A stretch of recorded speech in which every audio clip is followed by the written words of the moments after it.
Welcome. The following presentation highlights historic sites located in Guam's capital city of Hagåtña. The history of these sites spans 3 colonial periods in Guam's history: the Spanish administration, the Japanese occupation, and the first and second American administrations. We hope you'll enjoy learning of their significance in Guam's history. The Hagåtña Historic District and other historic sites in Hagåtña that are listed in the Guam National Register is the subject of this documentary. In this half-hour presentation, we will identify the sites, provide a brief description of each, and explain their historical significance. Associate Professor Marjorie G. Driver, curator of the Spanish collections at the Micronesian Area Research Center at the University of Guam, and the only remaining founder member at MARC, will help us to understand the history of the Spanish settlement in Hagåtña and the role that the Law of the Indies played in the establishment of the plaza and the surrounding buildings. 3 of her books, El Palacio, Chronicle of the Mariana Islands and the Spanish Governors of the Mariana Islands, and the Saga of the Palacio, were used to research the background of Hagåtña. Archaeologist Darlene R. Moore from Micronesian Archaeological Research Services will share their work on the Hagåtña Historic District and some highlights in the field of digging trenches in someone's backyard. Architect Jack B. Jones will share his sketches of the ruins in Hagåtña and ideas on what Hagåtña could look like with a little planning. And architect Mike Blas Makio will speak about preservation and restoration plans for the Hagåtña Historic District. It is noteworthy to mention that during the making of this documentary, we discovered that the original carved stone image of San Antonio de Padua, set into the keystone of the Spanish Bridge, is facing east of the Pacific Ocean. It is a 1968 plaque donated by the Spanish Club on Guam of San Antonio de Padua that is facing northeast to the Philippine Sea. Also, Sailor Street was renamed Chelan Santo Papa Street, and O'Hara Street was renamed Archbishop F.C. Flores Street after Pope John Paul II's visit to Guam in 1981.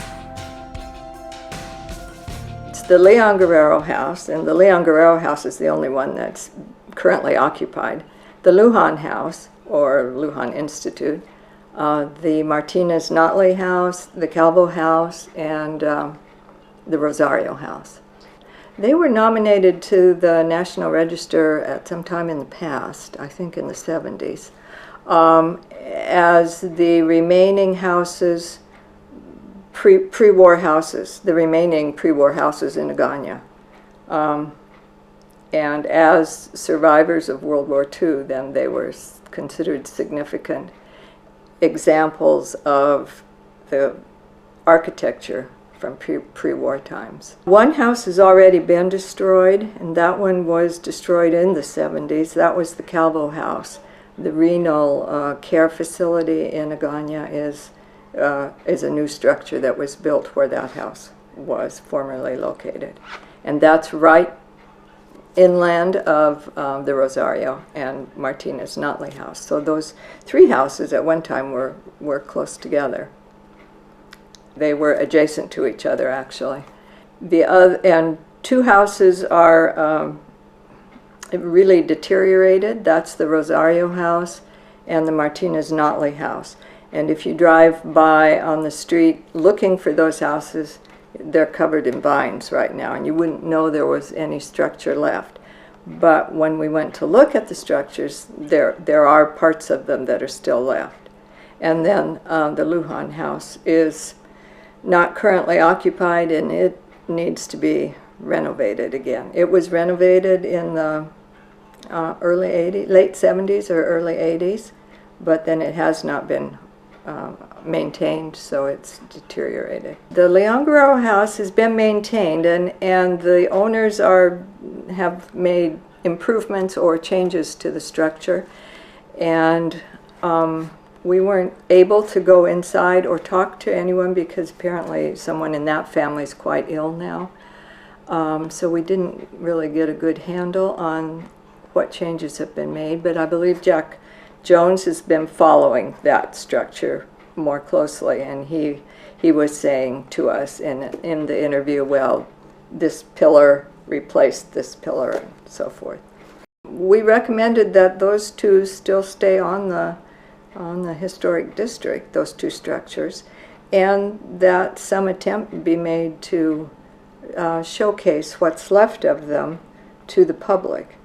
Right now they're overgrown with vines, and the vegetation needs to be removed, but needs to be removed carefully because it appears to me that the vines and the vegetation are somewhat holding the buildings up.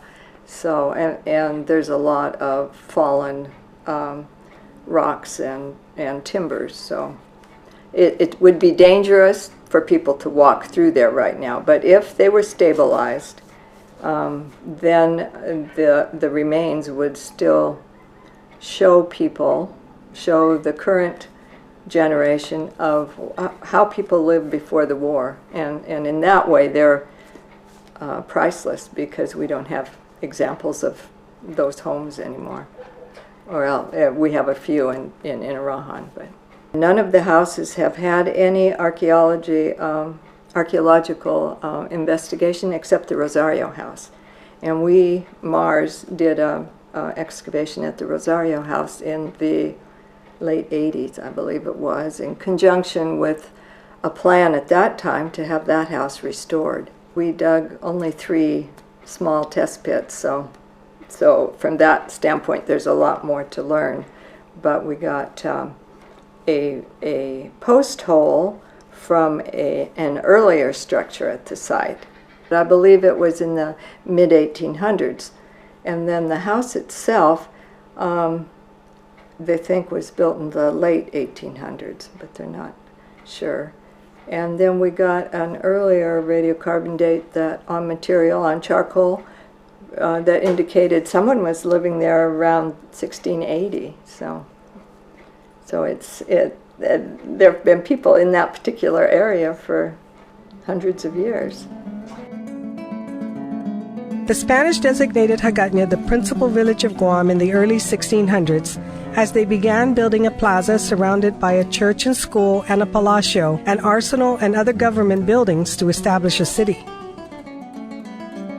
By 1680s, this is called a city. To the Spaniards, it was always the capital city of the Mariana Islands. The Spaniards very quickly understood that the Chamorro center of strength was in Hagåtña. So very quickly they made their settlement there, and gradually they moved up against the cliff, so that this first palacio that we saw for 1744 was already up pretty much in the area where you see the ruins today. The Plaza de España would have developed as soon as the Spanish government began to put colonial buildings, because it had to follow the law of the Indies. And the law of the Indies, if you go to any village or city in Mexico, you will see the cathedral on one side, you will see the government buildings opposite. There are all of the important governmental structures are going to be around a plaza. So here by the, what is this date, 1800, you already have a plaza established. And you would have had a plaza established the moment that they began these buildings. Probably the oldest building that survived was the old barracks building. The plaza itself probably was established very, very early on. But the thing is that the plaza sometimes had corn. Corn would have been indicative of the Mexican influence. Sometimes it is bananas.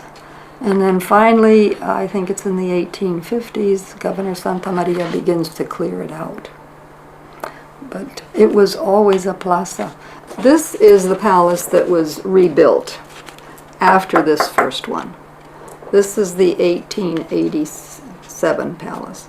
And the picture is taken in 1898, when the Spanish relinquished the Hagåtña property to the American Navy.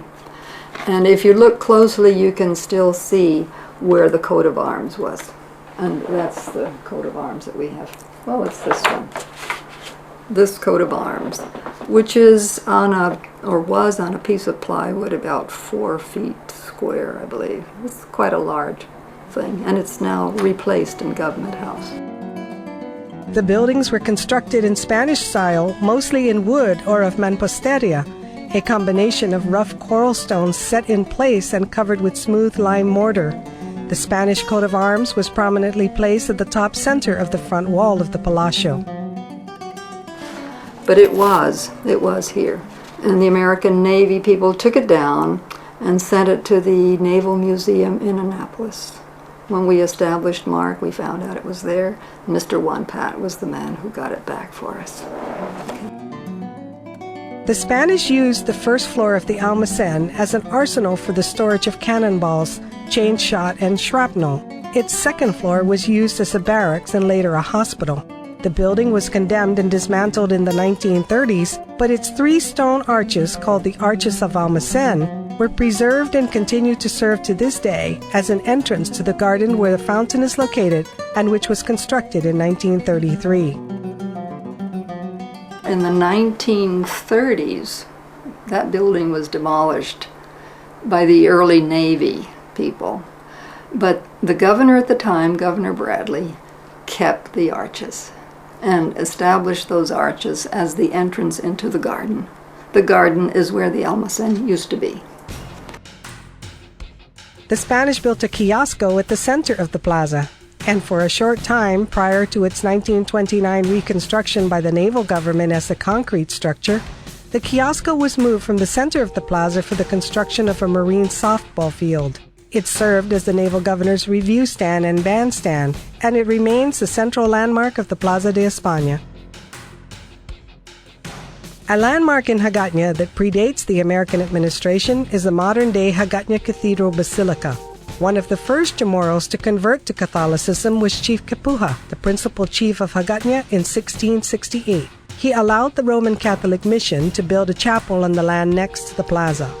In 1669, 2 Jesuits, Diego Luis San Vitores and Luis de Medina, dedicated a wooden thatched chapel and named it in honor of the sweet name of Mary, Dulce Nombre de Maria.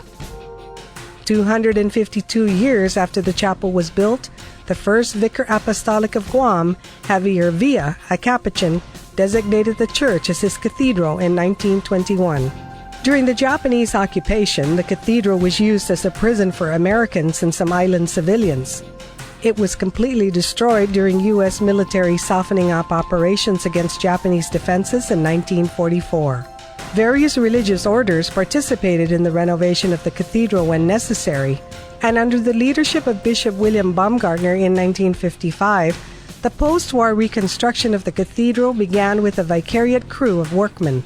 But it was the generous contribution of Frank Duenas Perez, his wife Carmen, and Perez Brothers Construction Company from 1958 to 1998 that completed the post-war reconstruction of the cathedral. In 1997, the Dulce Nombre de Maria Cathedral turned to the Guam Preservation Trust Director and Board for its renovation, and it was listed in the Guam Register of Historic Places in 1996 in order to qualify for a $2.1 million trust grant in 1998. In 1981, during the Pontiff's 4-hour visit to Guam, Pope John Paul II elevated the cathedral to a minor basilica. Located to the north of the cathedral is the Guam Legislature Building, a rather large and irregularly shaped concrete structure. The original portion of the building is a long rectangle which is parallel to Sailor Street, directly south facing the cathedral, Seaton Boulevard on the west, and O'Hara Street on the east. Just left of the lobby was a session hall, a large room paneled in Philippine mahogany with the speaker's platform located to the west wall. A small balcony was built for spectators right above the entry door to the session hall. The Guam Legislature Building was originally called the Congress Building, and in 1946, Guam's Congress was characterized as a rebellious body since they resented the absolute veto powers of then-Governor C.A. Pownall. After the destruction of Hagåtña at the end of the war, it was Governor Pownall who laid the cornerstone for the construction of the Guam Legislature Building, which took 1 year to complete. It was dedicated in July 1947. The imposing nature of the legislature building conferred a sense of prestige and dignity, giving much-needed confidence to the legislature, boosting their morale and of those who worked for them. In 1950, the Guam legislature passed a resolution thanking the President of the United States and the American people for the Organic Act, and the session hall was often the scene of the governor's annual State of the Territory address. In 1959, the first 50-star flag to be flown on American soil was raised in the front lawn of the Guam Legislature building, marking it as a significant historical event. The Guam Legislature building is significant as the home for democracy on Guam and a symbol of Guam as part of the United States. An important Spanish and pre-war landmark is the San Antonio Bridge. It is one of 3 Spanish stone bridges in Hagåtña built over the Hagåtña River, which ran parallel to the Philippine Sea in pre-war Guam. The San Antonio Bridge provided access between the pre-war barrios of San Ignacio, located on the cliffside of the Hagåtña River, and Bibilik to the north along the waterfront. It was built in the 1800s under the governorship of Don Manuel Muro and dedicated to San Antonio de Padua.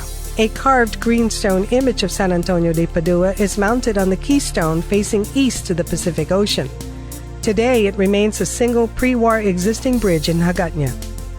The heavy bombardment of Hagåtña left the village in ruins, and the U.S. Navy bulldozed the ruins as backfill for the Hagåtña River, reconstructing the village and used the remaining rubble to create a peninsula called the Paseo de Susana. The Hagåtña pillbox is located on the eastern edge of the Hagåtña Channel and is constructed of reinforced concrete. Its walls average 30 inches thick, with a sheltered entrance consisting of 2 12-inch walls.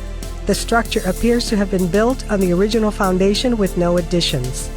The Hagåtña pillbox was built shortly after the Japanese invasion in 1941. It was primarily built to defend the Hagåtña power plant, located approximately 300 yards south of the pillbox. At the time it was built, the pillbox had a good command of both the channel and the surrounding area. Other Japanese fortifications in Hagåtña can be found along the cliff line to the south of the village. The exact date of the excavation of these caves is not known, but work on the caves may have intensified in the spring of 1944 when the Japanese withdrew from the Marshalls and the Gilberts to the Marianas. Guamanian men were forced by the Japanese to excavate the caves. The caves were part of a defensive system designed by the Japanese to protect the coastline of Guam. They also served as air raid shelters, ammunition depots, command posts, and communication centers. The caves in Hagåtña were used by the Japanese as shelter during the pre-invasion bombing by U.S. forces.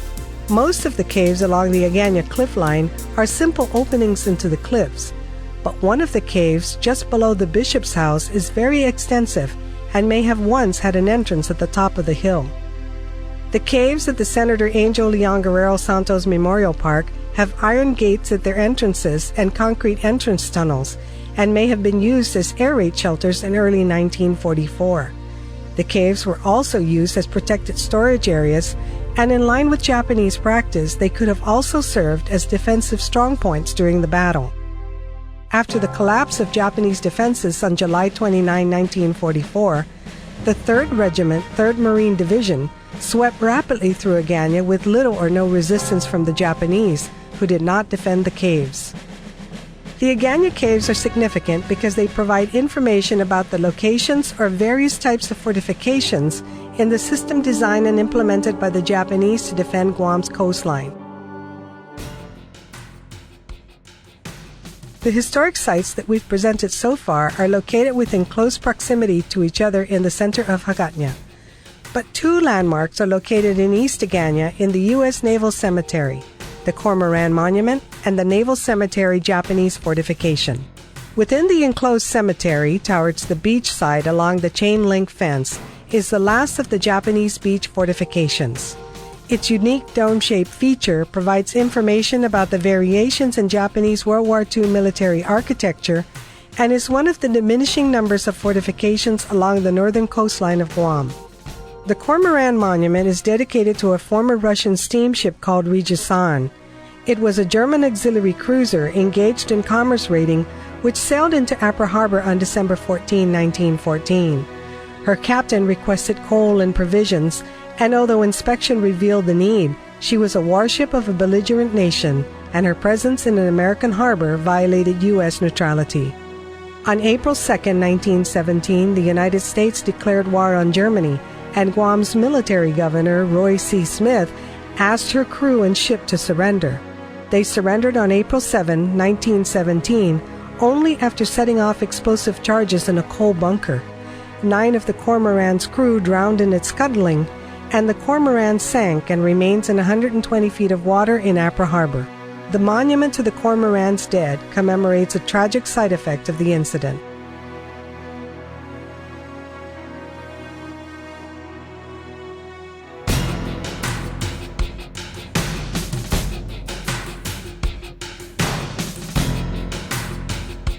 No Spanish city is without its fort, and the Santa Águeda Fort was built by the Spanish governor to protect the city and to ward off every threat to its safety. The little fort of Santa Águeda up on the hill appears in this picture, and this is 1818.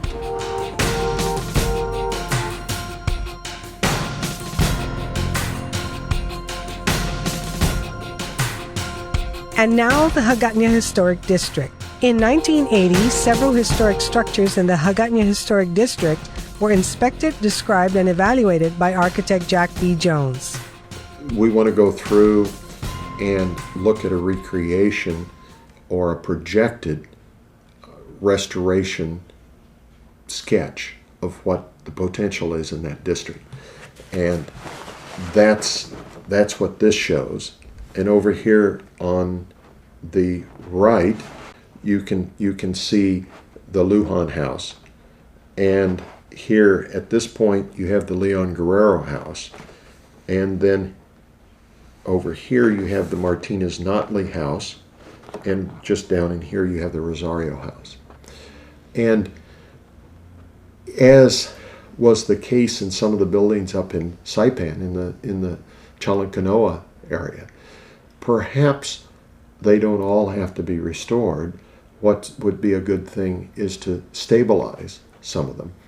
And ruins are very interesting, provided they're made safe.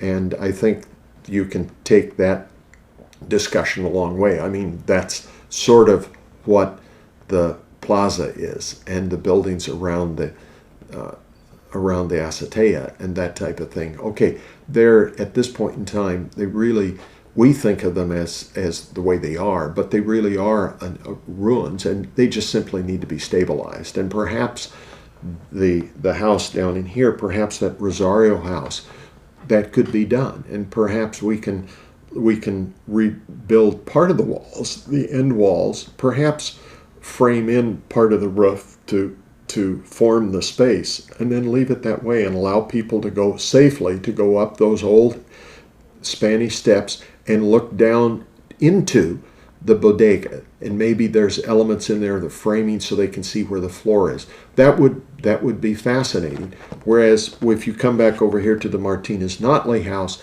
now there's so many stories to be told in that would be a terrific building to try to restore. Now, what my sketch forgot, and is very valuable, is that in this area, actually across through here and coming there, is that remaining Mamposteria wall, which would be a terrific element to add in here too. But this is a projection of then you can put in modern elements. You can put in something that represents a pathway. You can put in little kiosks to turn it into a tourist commercial adventure, this type of thing, as long as it's within the right character. It has so much potential, and there's such a need for it. There is such a cultural need to find out and represent in a three-dimensional and historical fashion what the history of the area really was. And it's extremely rich in that potential, and we've just touched the top of that. And it's really, really, really important. And finally, here is Mike Blas McKeough, board member of the Historic Resource Division and Historic Preservation Trust Board, on the restoration of the Hagåtña Historic District. Optimistic that Hagåtña as a village, as a city center, as a capital of the island, and the historic district, I really think that it's going to thrive. I think that it's going to flourish because, again, you've got the right kind of combination of elements in place. We talked about having a preservation community that has sort of the technical background and training to understand what the needs of these buildings are and help bring them back to a structure or a condition that can be used and adapted to. You've also got financial interest, you've got money that's coming in, and you've got the recognition that cultural tourism is a money-making endeavor. So there's the financial value and the financial backing that's in place, but you also have the cultural value. I mean, you've got students coming up and growing up now and understanding that a lot more used to happen in Hagåtña, and that's a message that they need to see. The third related item there is the community involvement and the community support, and that is growing. So as we've discussed, I've seen a lot more interest, and now with the work that's being done with the oral histories and actually that interaction with people who recall what Hagåtña was in its heyday, you know, having discussions with people about the kind of activities and the parades and the marches and the picnics that used to happen in Plaza de España, you need to have that kind of emotional infusion for all of this to work. If you have that emotional background and we're able to effectively infuse that into whatever else we evolve the historic district into, then the future, the generations, the younger kids coming up, the younger people coming into the community, they'll love it too. This presentation centered on the Spanish settlement in Hagåtña and the Hagåtña Historic District. But there are other sites within Hagåtña that are also on the Guam National Register. They are the Senator Angel L.G. Santos Memorial Park and the Latte stone set from Fena, stones that represent an architectural example of the ancient people of Guam. The Skinner Plaza, the azotea,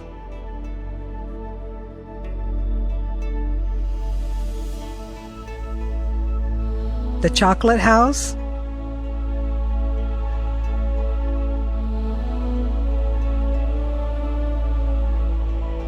and the Garden House, which was the first location of the Guam Museum, also deserve your attention the next time you visit the plaza in Hagåtña. We are currently working on a village history series beginning with a double presentation on Hagåtña and Sumay, and are looking for your memories of growing up in these villages. Please contact us if you're willing to be interviewed.